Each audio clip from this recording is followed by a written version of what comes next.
이제 문제를 잘 설명하는 기저가 필요하다라고 했어요. 그 다음에 그 기저는 서로 직교를 해야 되고요. 어떻게 해야 데이터 문제를 잘 설명하는 기저냐? 데이터의 분포를 잘 설명하는 기저가 우리가 원하는 주성분이다. 근데 그러면 이제 말로는 데이터를 잘 설명한다고 했는데 그걸 숫자로 뭔가 정의를 해줘야 되잖아요. 그래야 우리가 계산을 해갖고 아 이게 최적의 기저입니다 할 수 있잖아요. 그걸 어떻게 하냐면 이쪽 되게 중요해요.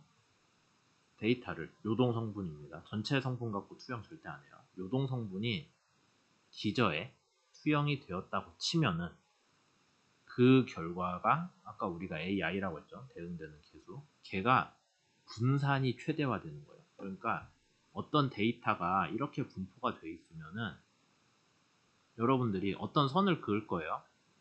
다른 색으로 합시다. 헷갈리니까. 데이터를 뭐 선을 이렇게 그어볼까요? 그러면 얘네들 여기 점들 투영하면 어떻게 돼요? 여기에 놓이잖아요. 여기 놓인 애들의 분산은 우리가 표준 편차의 제곱이라 데이터가 그냥 얼마나 뿌려져 있냐를 보는 거라고 보면 돼요. 멀리 떨어져 있는 애한테 제곱으로 가중치를 두면서요. 그러면 분산이 한 이 정도 나와요. 이 정도 거리 안에 분포되어 있습니다 할 거예요. 다른 선 그어볼게요. 녹색으로 해볼까요? 이런 식으로 해봅시다. 그러면은 녹색으로 표현하면은 투영이 여기서부터 시작해서 뭐 여기도 있고 여기도 있고 여기도 있고 여기까지 가겠죠? 그러면은 투영을 했을 때 이 정도 거리가 나옵니다. 아까에 비해서 분산이 커진 것 같네요. 분포된 영역이 넓어졌잖아요. 분포된 영역이 넓어졌다는 거는 그 방향으로 데이터가 변하는 게 크기 때문에 넓게 분포를 한다라고 볼 수 있어요. 그러니까 여러분들이 축을 잘못 잡아가지고 데이터가 하나도 안 변하는데 하면 걔는 진짜 영향 없는 거예요.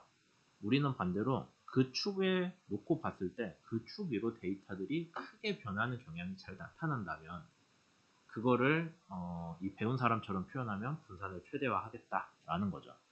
그래서 그 투영 결과의 분산을 최대화하는 벡터를 찾는다면 되겠다. 말은 쉽죠? 근데 실제로 걔를 어떻게 찾는지를 뒤에서 설명을 할 거예요. 그래서 우리가 지금 데이터 행렬 X에 대해서 유동 성분을 행으로 해야 됩니다. 제가 잘못 쓴 것 같네요. 평균은 이미 뺐어요. 평균 안 빼면 문제가 제대로 안 나와요.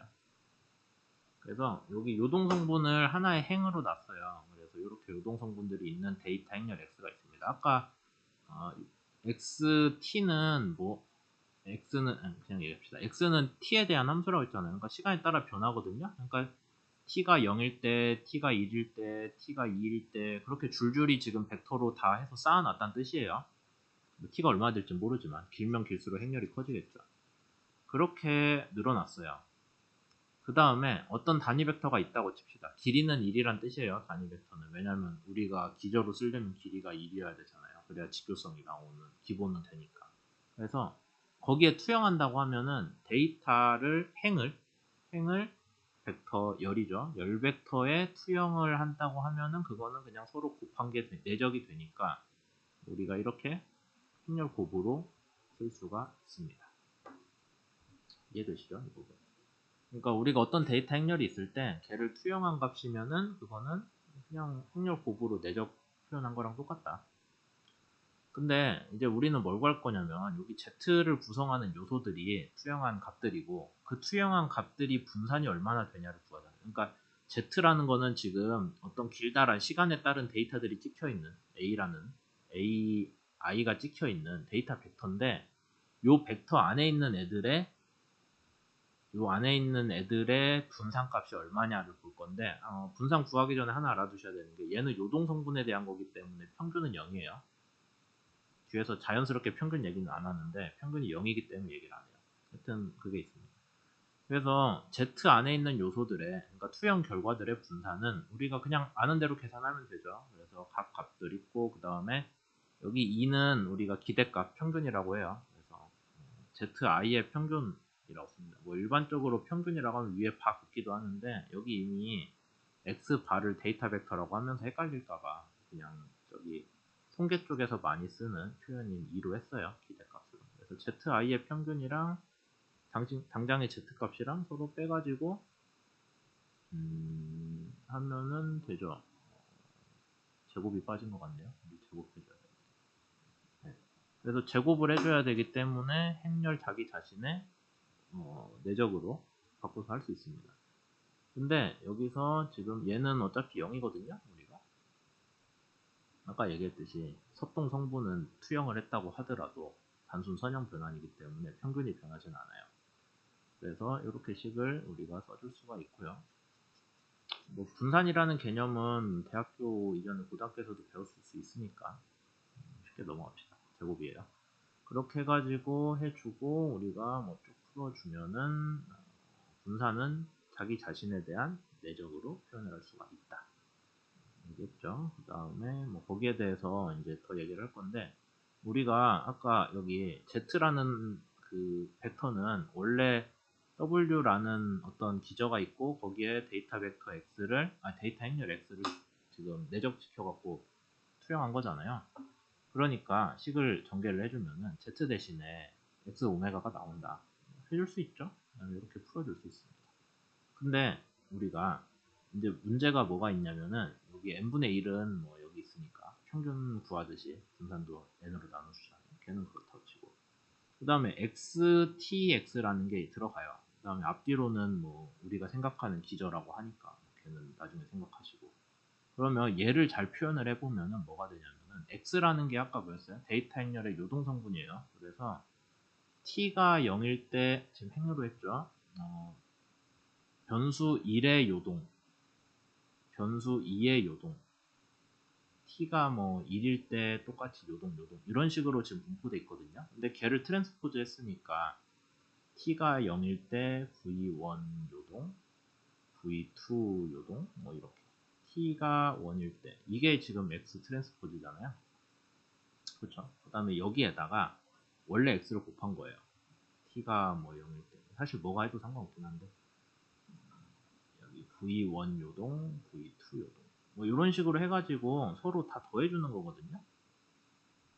그러니까 서로 행렬 곱이 그러잖아요. 얘 곱하기 얘 더하기 뭐 얘 곱하기 얘 더하기 얘 곱하기 얘 더하기 얘 곱하기 얘 더하기 얘 곱하기 뭐 이런 식으로 가잖아요. 행렬 곱이라는 게 여기랑 여기랑 여기랑 여기랑 이런 식으로 전개를 쭉 해주시면은 식이 뭐가 나오냐면은 두께를 좀 줄였으면 좋겠네.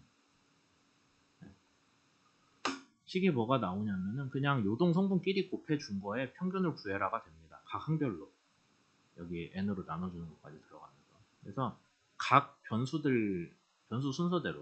순서대로 요동 성분들끼리 같은 시간의 요동 성분들끼리 서로 다른 변수나 같은 변수끼리 곱해가지고 그걸 썸을 해준 거를 n으로 나눠준 게 돼버려요.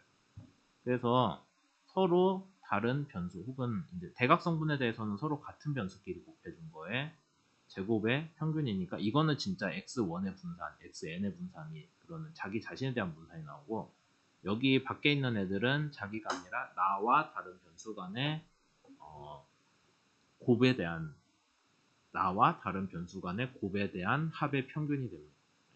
합의 평균이 아니라 나와 다른 변수 간의 곱의 평균이 됩니다. 그걸 우리가 공분산이라고 하거든요. 그래서 이런 행렬을 공분산 행렬이라고 불러요. 대각 성분은 분산 맞는데 다른 성분들이 공분산이니까. 그럼 공분산은 무슨 특징이 있냐? 서로 같이 커지는 변수가 있다고요. 서로 선형관계가 기가 막혀서 네가 커지면 나도 무조건 커져 라고 하면은 네가 커지면 나도 무조건 커져가 되기 때문에 그때는 평균을 치면은 평균이 막 커지겠죠. 서로 같이 커지니까. 반대로 네가 작아지면 나도 작아졌는데 마이너스 내가 100이 되면 너도 마이너스 100이야. 그럼 서로 제곱 여기 곱해줘 버리잖아요. 곱하면 뭐야? 또 양수예요. 그러니까 무조건 평균은 커집니다. 그래서 똑같이 노는 애들이 있다 그러면은 걔네들은 공분산이 아니면은 그거를 좀 찾아볼 거면 피어슨 상관계수라고 하거든요. 피어슨 뭐 코릴레이션 코이피션트 그럴 거예요. 그냥 상관계수 쳐도 나와요. 이게 수식이 딱 요거 공분산 얘기하는 거거든요. 그거 한번 보셔도 될 것 같아요. 그래서 피어슨 상관계수든 공분산이든 뭐 상호상관도든 상호상관도란 말도 쓰네요. 생각해보니까. 그럼 거기에서는 어쨌든 내가 커지면 너도 커진다. 그런 값이 양수. 그 다음에 내가 커지면 네가 작아진다. 그럼 음수. 둘이 아무 상관없다. 내가 커지는데 네는 작아지는지 커지는지 뭐 통계적으로는 아무 의미 없더라. 그러면은 공분산이 0. 이렇게 나옵니다. 그래서 양수, 음수, 영의 관계를 성립을 하고, 걔네들이 다 분포되어 있는 행렬을 제가 자료 만들어 놓고 보니까 좀 그렇긴 한데 시그마라고 괜히 썼어요. 시그마 말고 다른 걸로 할까. 하여튼 시그마로 합시다. 그래서 이걸 우리가 공분산 행렬이라고 불러요.